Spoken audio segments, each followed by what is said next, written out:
Oi, meu nome é Heron, prazer conhecê-los. Eu vim aqui apresentar um pouco sobre mim e depois fazer a apresentação da aula, ok?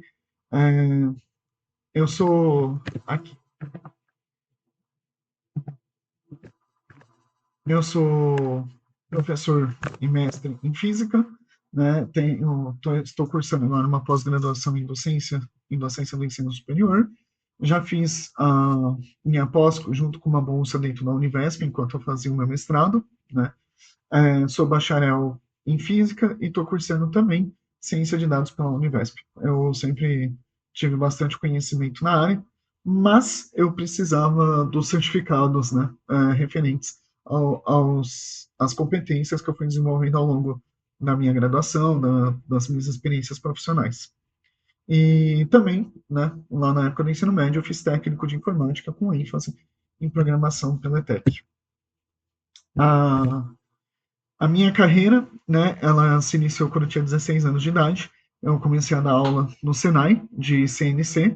Então, ali eu comecei a gostar de dar aula. Depois, com o técnico, eu trabalhei muito tempo com manutenção de computador e desenvolvimento de pequenos softwares, né, em algumas empresas, terceirizados, estágios. É, Aí eu entrei, então, na graduação de Física. Na graduação, eu tive que desenvolver bastante capacidades em linguagem C, em Python, né? Aprendi a utilizar o MATLAB, aprendi a usar o SageMath lá dentro, por causa das iniciações científicas. Eu dei aulas também durante a graduação para ensino superior, eu dei as aulas de monitoria. Nessa época, eu fazia divulgação científica com palestras, dava aulas particulares e aulas em escolas, tanto como eventual, como professor fixo em algumas escolas, que precisava um determinado período. É uma espécie de professor eventual, né, mas de um período maior, por assim dizer.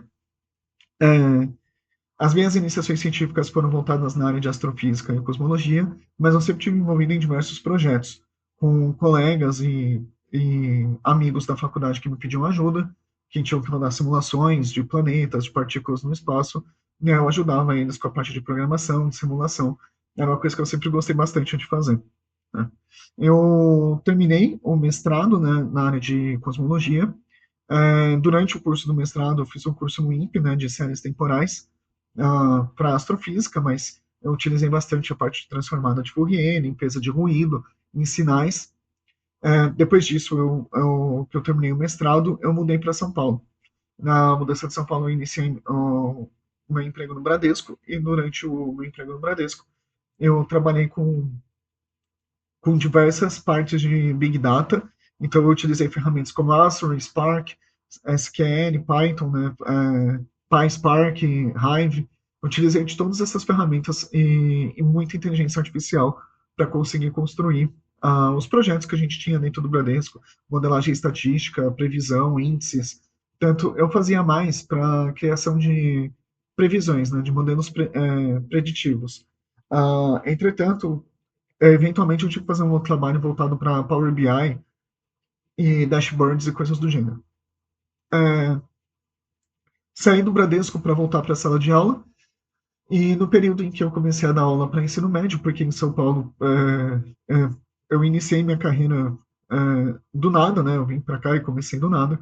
Eu iniciei a minha carreira trabalhando com a parte de docência para ensino médio mesmo. Gosto bastante de dar aula no ensino médio, mas durante isso eu comecei a fazer alguns cursos no Instituto de Física lá na Barra Funda. Dentre eles, eu fiz o curso de mecânica quântica, e eu fiz o curso de computação quântica também, informação e teoria da informação. Eu também estou iniciando agora, como eu coloquei ali, uma pós voltada para ensino superior, porque o meu foco é dar aula em ensino superior. Muito obrigado por essa atenção, e aí a gente vai iniciar a parte da programação. Agora foi, né? Então vamos começar. Qual é o problema que eu escolhi para a gente trabalhar? É um problema clássico da física estatística, da estatística no geral. Então, tem muitos livros de divulgação estatística que trabalham esse conceito, que é o andar do bêbado. Né? Então, acho que muita gente já ouviu falar.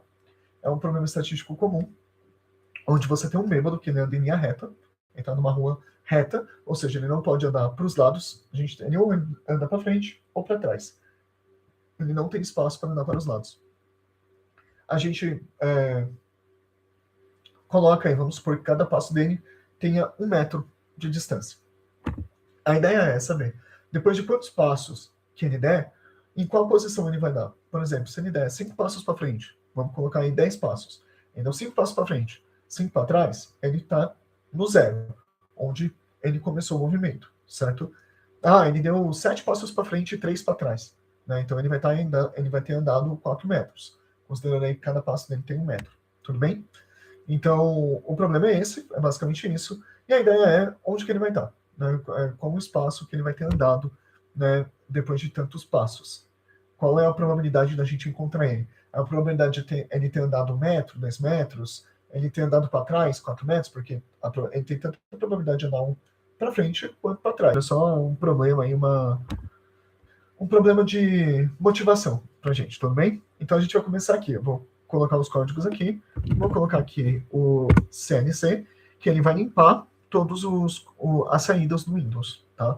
Então todas as saídas que a gente já teve, ele dá uma limpada pra gente. Eu vou usar aqui o clear, que vai limpar as variáveis.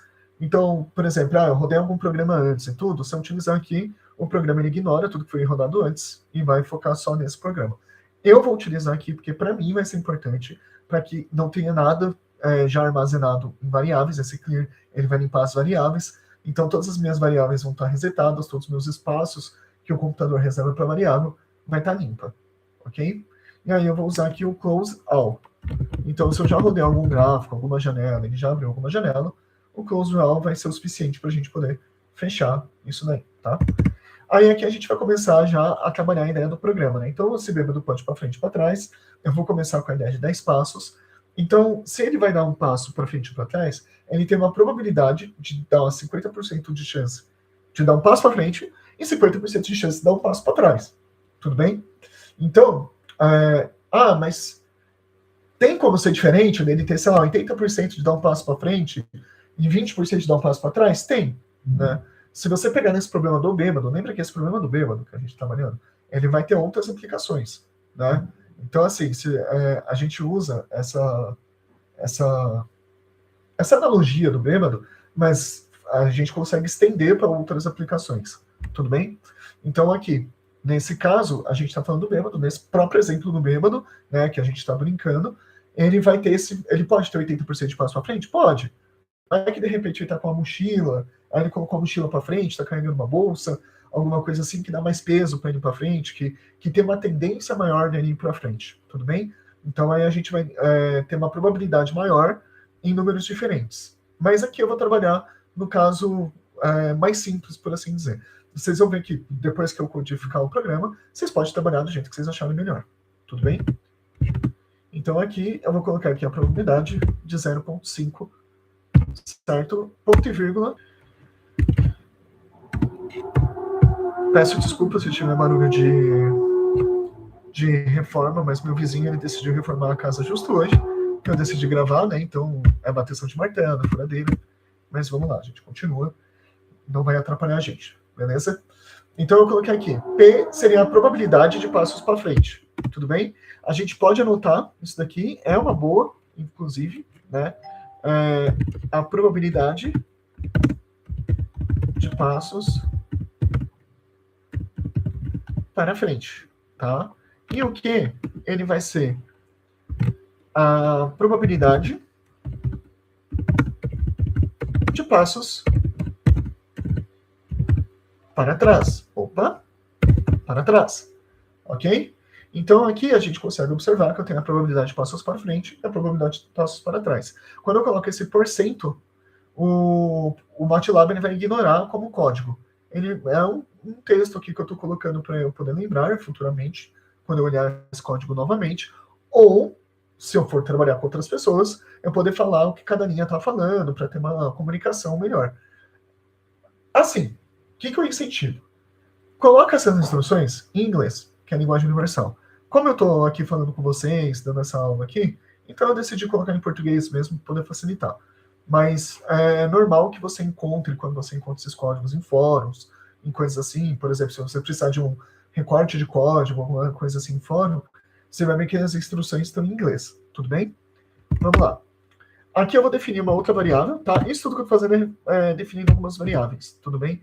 A outra variável que eu vou definir é 10. Qual que é 10? É o número de passos. Então, n para a gente vai ser o número de passos. Tudo bem? Então, por enquanto, tudo que eu fiz aqui foi definir algumas variáveis, que eu vou trabalhar logo de cara. Ah, professor, mas e se você precisar definir alguma outra variável depois?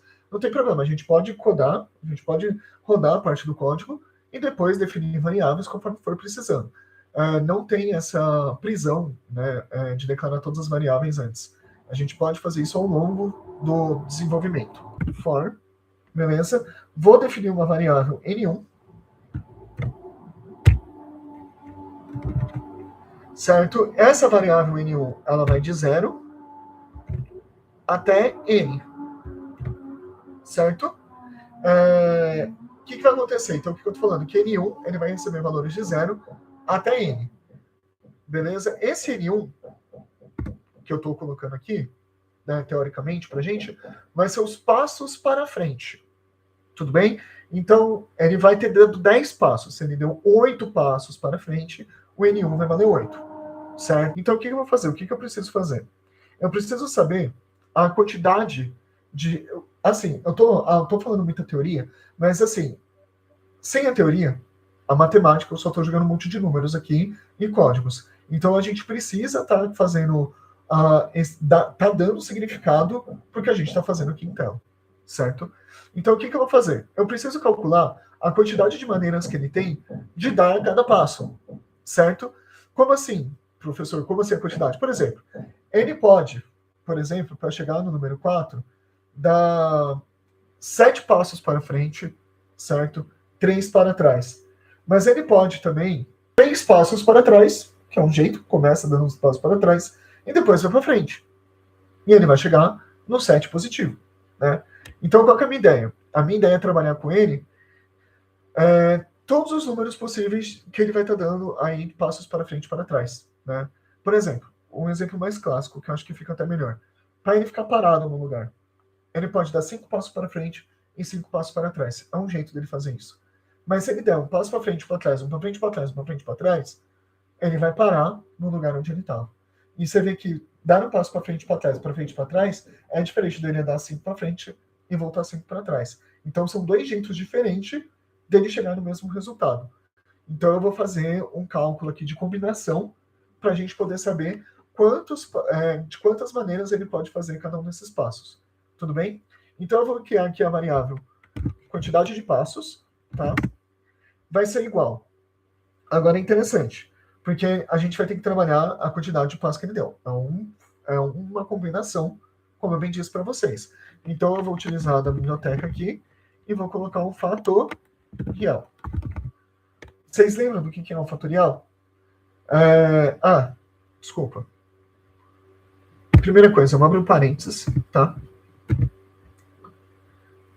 E tem que estar em inglês, senão ele não vai entender, tá? Então, fatorial de n, beleza? Então, esse daqui, ele vai estar calculando o fatorial de n. Vocês lembram do fatorial? Fatorial, por exemplo, de 6, de 2, é 2 vezes 1, de 3, 3 vezes 2 vezes 1, de 4, 4 vezes 3 vezes 2 vezes 1, e assim por diante. Então, o fatorial, ele tem essa característica. E a gente usa isso em combinação, tá? Então, aqui a gente tem o fatorial de n, aí a fórmula da combinação, dividido, né? Então, eu vou aqui abrir parênteses. Eu gosto de... Vocês vão ver que meus programas eles têm bastante parênteses, que eu gosto de separar bem as variáveis para evitar certos bugs e tudo mais, né? Então, aí a fórmula vai ser n fatorial dividido por n1 fatorial vezes n menos n1 fatorial, tá? Então, aqui eu vou dividir pelo valor do fatorial de n1.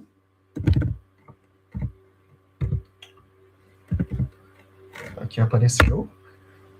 Aí aqui, ó, vai ser o nosso n1. Então, quando o n1 for 0, a variável QP vai receber n1 igual a 0. Aí o for, ele vai trabalhar 0, 1, 2, 3, ele vai trabalhar os números inteiros até n. Como a gente definiu n igual a 10, então ele vai de 0 a 10. Então, ele não deu nenhum passo para frente. Ele deu 10 passos para trás. 0. Ele deu 1 para frente e 9 para trás. 1. E ele vai trabalhar até ele dar os 10 passos para frente. Tudo bem? Então, aqui, o parênteses fechando o argumento. e aqui o parênteses fechando o fatorial. E ele vai multiplicar, certo? O nosso fatorial. Então, eu vou abrir mais um parênteses aqui. Vou colocar aqui o fatorial, né? E aí, o que eu vou fazer? Eu vou fazer n, certo? Menos o n1. Tudo bem? Então, com isso, aqui a gente verifica se está tudo fechado. O próprio MATLAB ele fala, se tiver algum parênteses que tá a mais, ele faz um parênteses com um cortezinho, indicando para a gente ali fechar. Pelo menos essa versão que eu baixei aqui, ela tem todas essas ajudas, né, que na hora da programação realmente ajuda, tá? Então, isso daqui é a quantidade de passos que cada um vai poder dar, certo? Tá, eu vou fazer uma coisa aqui, beleza? E eu vou colocar uma probabilidade, vou chamar de W, tá? Então, W vai ser a nossa probabilidade de ele estar em cada um dos 1, 2, 3, 4, certo? Então, vai ser o nosso QP, tudo bem? Então, eu vou colocar aqui QP, a nossa variável. Ela vai multiplicar, certo? A probabilidade dele dar cada passo, tá bom? Então, ela vai multiplicar P elevado a N1, né? Então, a quantidade de passos que ele deu. Por que P elevado a N1? Porque ele não vai ter 50%. Vamos lá, eu quero saber a probabilidade dele dar 3 passos, né? Para a mesma direção.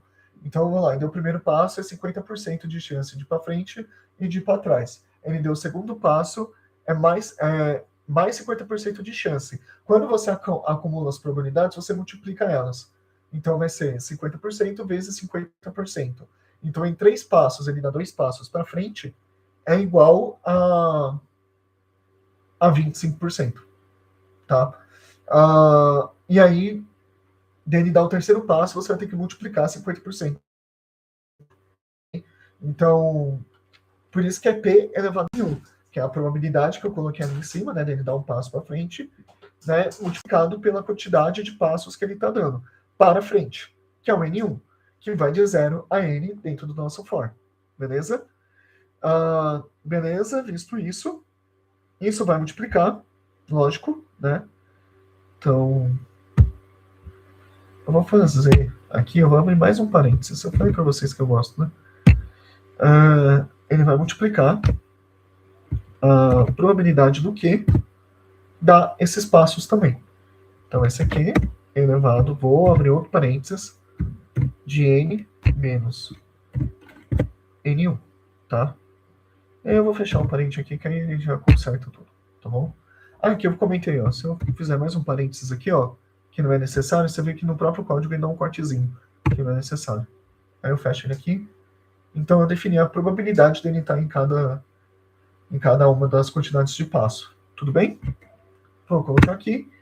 Aí, para a gente entender mais ou menos, eu vou fazer aqui um teste durante o programa, tá? Então, é comum eu fazer isso quando eu estou codificando. Eu acho que é um hábito interessante, inclusive, de você fazer determinados testes ao longo do programa. Então, o primeiro teste que eu vou fazer, eu vou querer saber como é que estão esses passos para frente e para trás. Ok? Você viu que até agora eu não compilei o programa. Então, com esse teste, eu vou poder ter essa habilidade de compilar. Então, eu vou fazer um print aqui, né? Um printf.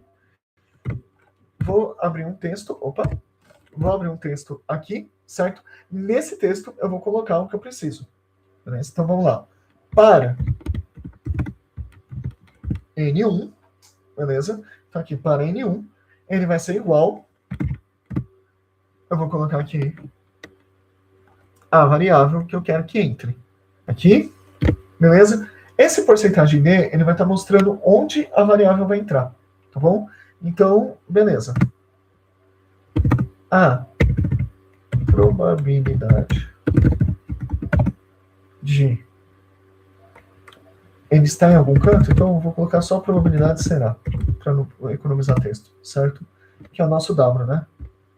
W vai ser igual, beleza? Então aqui eu vou colocar uma outra variável, beleza? Então porcentagem. Quem já programou Python, programou C, é igual a ponto 4. Eu quero 4 casos depois da vírgula, acho que vai ser suficiente para a gente conseguir visualizar legal. O F, né, que é o... Aí a gente usou o D, eu vou usar o F aqui, tá? E uma linha aqui para ele pular. Beleza? Aí eu tenho que colocar as variáveis que a gente trabalhou.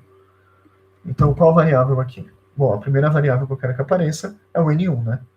Então, N1. A segunda variável que eu quero que apareça é o W. Então, o W, tá? Ponto e vírgula. Aí aqui, o que vai acontecer? Como eu já acabei aqui o programa, vou colocar aqui um end, o programa não, desculpa, o for, tá? Então aqui eu coloquei um end no for. E aí eu vou compilar, e aí a gente vai ver se a gente já consegue alguma coisa. Tudo bem? Olha aqui do ladinho, conseguimos alguma coisa. Então a gente tem de 0 para 0 passos, a probabilidade será de 0,001. Tudo bem? Aqui não está em porcentagem, né? Então, se você multiplicar por 100, você consegue a porcentagem dele dar nenhum passo para frente, de todos os passos dele ser para trás. Como é que a gente sabe que isso daqui está conversando bem, né? Eu falei, né? É um teste para ver se o programa está indo bem, essa saída. A gente sabe porque, olha só, a probabilidade dele dar nenhum passo para frente é a mesma probabilidade dele dar 10 passos para frente. Né? Então, dele dar 10 passos para trás é a mesma de dar 10 passos para frente, o que é esperado. E os valores intermediários estão tudo próximos em si. Então, você vê que tem muito certo espelhamento entre os valores. Isso é esperado, tá? Beleza, mas não é o que eu estou procurando aqui ainda, tá bom? Então, o que eu vou fazer? Eu vou anular essa linha, tá? Porque eu não preciso dessa repetição. O que eu preciso? Eu preciso, aqui, sinceramente, formar mais um teste. Tá, então eu vou fazer mais um teste aqui. Esse teste vai ser somar essas probabilidades. Se eu somar todas essas probabilidades e elas forem 1, então eu estou no caminho certo. Então eu vou criar uma soma, beleza? S igual a 0, ok? Ponto vírgula. E aí eu vou colocar dentro do meu for aqui um jeito de eu receber essa soma, tá? Então, S é igual ao próprio S, eu coloquei ali em cima, beleza? Mais W, que é a soma. Tudo bem? Então, o que vai acontecer? Aqui. Vamos tentar entender esse código agora. Acho que agora é interessante, que a gente está trabalhando com um contador, né? Então, o que vai acontecer? A gente iniciou aqui, ó, S igual a 0. Então, o nosso S começa com 0. A N vai receber, quando o N for igual a 1, o N vai fazer todas essas contas, e ele vai receber aqui o 0,01 aqui do N, tá? Do W, que é a probabilidade que a gente achou. Então, ele vai somar aqui essa probabilidade. Ele vai voltar aqui, o N1 vai ser outro, vai fazer as contas. Então, assim, ele vai trabalhando e vai jogando para dentro do S, isso. E eu preciso que ele imprima esse S.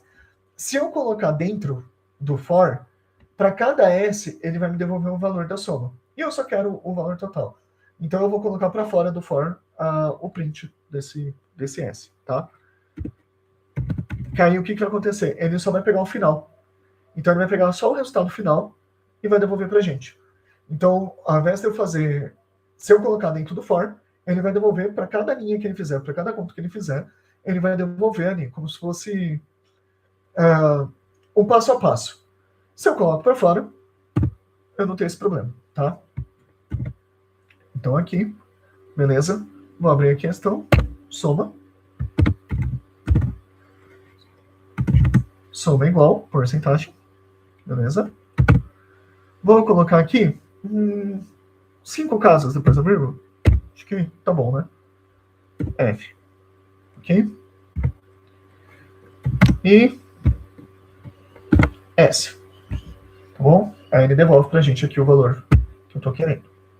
Tá? Bom, se a soma deu 1 das probabilidades, a gente tá no bom caminho. Você tá vendo como o nosso conhecimento teórico e probabilidade ajuda a gente entender como que o código tá funcionando bem ou não? E isso é muito importante. Se a gente sabe que a soma das probabilidades tem que dar 1, é um teste bom de se fazer. Se der 1, alguma coisa a gente está fazendo certo. Tudo bem? Então, é sempre bom ter significado o que você está fazendo. Aqui é uma linguagem, você está conversando. Aqui, você está conversando com outras pessoas, com uma máquina, entendeu? Então, assim, se você trabalhar isso com uma linguagem, eu acho que tem é muito mais interessante do que você trabalhar apenas, tipo, tem que fazer códigos para chegar no resultado. Né? É você falar, e quando você fala, você erra, você esquece palavras, você fala de outros jeitos para que a pessoa entenda. Não, esqueci como é que é a palavra, mas é isso, isso e isso, você descreve. Então, assim, quando você está programando com o computador falando, é interessante você entender essas coisas desse jeito também. Ok? Então, beleza, o nosso teste deu certo. Eu não vou usar essas linhas porque eu preciso, tá? O que eu quero fazer? Eu quero fazer um gráfico no final, tá? Vou deixar isso bem claro a partir de agora. Eu quero fazer um gráfico no final. Porque, então, tudo que eu fizer aqui agora, vocês sabem que eu tenho caminhando para isso. Tudo bem? Então, vamos lá. Para eu poder fazer esse gráfico, eu preciso criar um eixo. E um bom eixo é um eixo de probabilidade. Então, eu vou criar ele dentro do for, tá? Porque eu vou precisar dele dentro do for. Tudo bem? Deixa eu só dar uma olhada. Tá. É isso. Então, aqui, prob, tá? Que vai ser o eixo que eu vou trabalhar. Ele vai ser igual. Agora é interessante, né? Eu vou criar aqui uma espécie de vetor. Tá? Uma coisa nova que a gente está introduzindo. Beleza? Então, vai ser de N1 mais 1. O que eu estou colocando aqui dentro dos parênteses? Desculpa, o sinal de igual não é aqui ainda. O que eu estou colocando dentro desses parênteses? Eu estou fazendo o vetor receber os valores de probabilidade. Então, quando eu estou criando aqui esse vetor, eu estou criando um vetor linha, certo? Então, para cada parte, para cada coluna dessa linha, eu vou introduzir um valor desse for, um valor de probabilidade. Então, o primeiro valor vai ser de 0 passos, o segundo valor vai ser de 1 passo, o terceiro valor vai ser de 2 passos. Certo? Então, eu estou trabalhando esses valores aqui. No MATLAB, o nosso índice, ele começa em 1. Se eu estou trabalhando em Python, por exemplo, o índice começa em 0. Mas aqui a gente começa em 1. E como o nosso N1, ele começa em 0, eu coloquei N1 mais 1. Que aí ele começa em 1, ele vai receber o índice 1. Então, entre parênteses, está o índice que eu quero que ele receba. E qual o valor que ele vai receber? O valor da probabilidade W. Opa, W, tá? Importante aqui, letras maiúsculas e minúsculas são diferenciáveis aqui no MATLAB. Então, se você está utilizando maiúsculo para uma variável, continue utilizando maiúsculo, tá? Então, eu vou trabalhar aqui a probabilidade, vou deixar ele junto, né? Para poder a gente entender o que é, tá? Então, esse daqui é o nosso eixo de probabilidade. Ele vai ser um vetor que ele vai se tornar um eixo cartesiano para a gente, ok? Então, vamos continuar trabalhando. Tá, o que vai acontecer? Então, acho que deu para entender, né? Então, essa probabilidade, quando o N1 for 0, por exemplo, então ele vai entrar o índice 1, certo? E no índice 1, ele vai receber o valor de W, para N1 igual a 0, tá? Que é aquele 0,001 que a gente viu quando a gente colocou as probabilidades ali do ladinho. Tudo bem? Continuando. A gente tem o nosso índice, acabou aqui. A gente vai agora criar o nosso gráfico, tá? Então, a primeira coisa que eu vou fazer, eu vou criar aqui um K, tá? Esse K, ele vai receber valores de 0 a N, tá? Então, ele vai receber os valores de 0 a N. Ele também é uma espécie de vetor, tá? Então, ele vai receber esses valores de 0 a N. 0, 1, 2, 3, se o N vale 10, ele vai de 0 a 10, tá bom? Por que eu estou definindo esse K? Esse K, ele vai ser um número de passos, tá bom? Para frente. Só que ele está fora do for. Eu preciso trabalhar ele dentro de toda a sua complexidade, tá? Então, ele está fora do for, beleza? Dentro do for é o N1. Fora do for, eu criei essa variável K para ter essa diferenciação. Por quê? O que eu preciso fazer? Eu vou criar o X, que vai ser o tamanho do caminho que ele andou, que vai ser igual o N, certo? Que é o número de passos que ele deu. Se ele deu passos para frente, né? Então vai ser igual o número de passos que ele deu para frente, menos o número de passos que ele deu para trás. Como que é os números de passos que a gente deu para trás? A gente definiu que é N menos o número de passos que ele deu para frente. Tudo bem? Legal. Só que isso daqui, né, tá feio. Tudo bem? Se você distribuir o sinal, fizer a álgebra aqui corretamente, você vai poder mudar isso daqui, tudo bem? Então isso daqui é a mesma coisa que 2K menos N. Tudo bem? Ponto e vírgula. Tá, professor, mas agora isso daqui pode? Não, não pode. Eu só fiz para que vocês entendessem a parte teórica. É isso que eu quero. Tá? É isso. Então isso é o que o programa vai receber. É só para vocês entenderem o que aconteceu. Agora vem a parte mais fácil, que é a parte de plotar o gráfico.